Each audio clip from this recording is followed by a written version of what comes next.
you know, hitting the ball high, that's not too much of an issue. Yeah. But one of the times when it does become a problem is with your wedges sometimes, because the higher you hit it, it's going to be a little more uncontrollable, especially when you get out in the elements.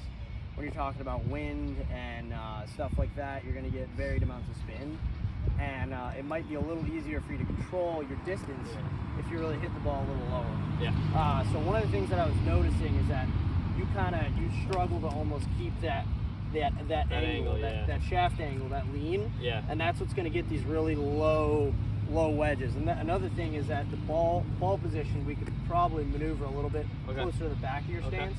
It's getting up a little forward, which is also probably part of the reason, because it's just giving you more time to release the club rather than to be able to hold that angle that you really want. Your feet are lined up probably 15 yards left of where you're trying to hit the ball. Okay.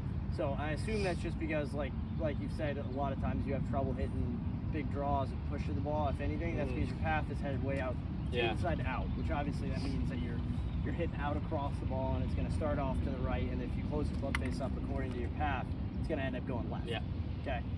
So what you need to do, and I know what you kind of been talking to me, what you're kind of trying to do, is you really want to get yourself coming from the outside to try to hit yourself,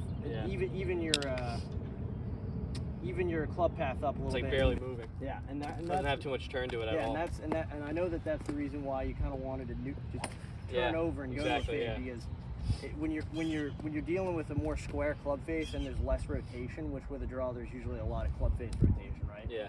So if you're going and you're more square down the line into a little open, there's much less room for error. Whereas if you're back here and you're throwing your hands at it, you're turning that club face over a lot.